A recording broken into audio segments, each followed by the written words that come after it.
Good morning. Well, R is for reacting.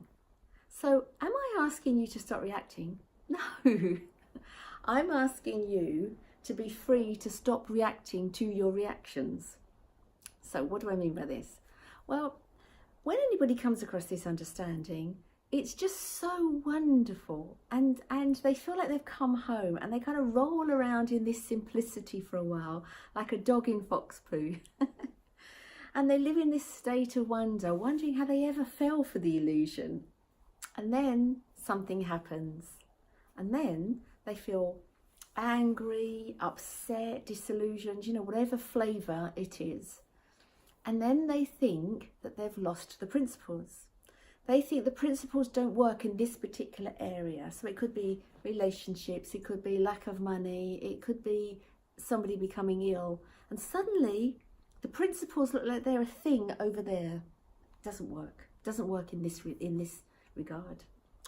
Well, I often say to my clients, if you think the principles are like air, yeah, we know that air is there.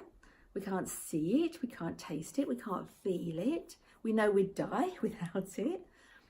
But it's transparent to us, isn't it? We just accept it's there. We just know it's there. We never think that air isn't going to work.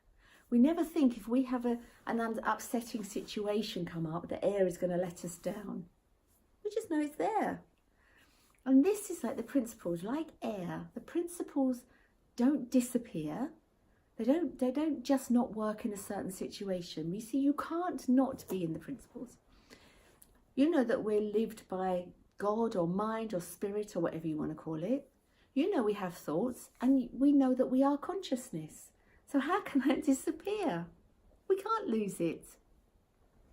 So if we're upset or angry, whatever, as I say, flavour it might be, don't worry about the reaction that we have, because the reaction is a blessing.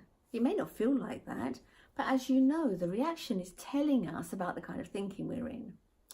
But even more than that, our reaction is telling us that, is showing us that for a second, an hour, a day, or however long it would be, we believe at that moment that the outside world has anything to do with us.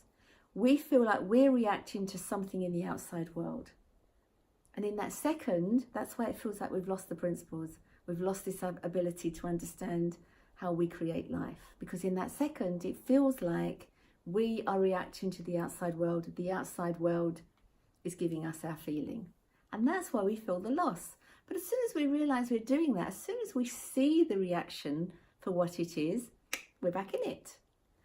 It's impossible not to react to feelings or thoughts that, oh, he's making me angry. She's making me upset. I'm unhappy that life isn't going the way I want. Or maybe you're upset because you haven't got any money in the bank. Or as I say, somebody's ill.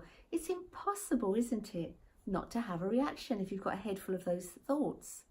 But as soon as you see what the reaction is made of, then you don't have to worry anymore. You don't have to worry about reacting.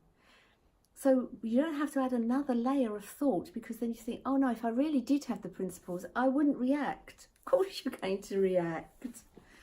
But you don't need to imagine that your reaction means anything about you or anything about your understanding. All it means is in that moment, you've reacted to the thoughts that you're having.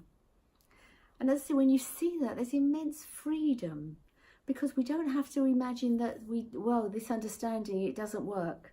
Or I thought I had something that really made sense to me and now it doesn't. Oh no, do I have to go and look for something else?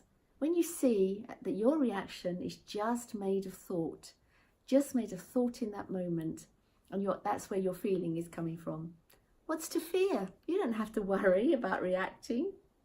So you can be free not to worry about reacting, and free to react and see where it's coming from.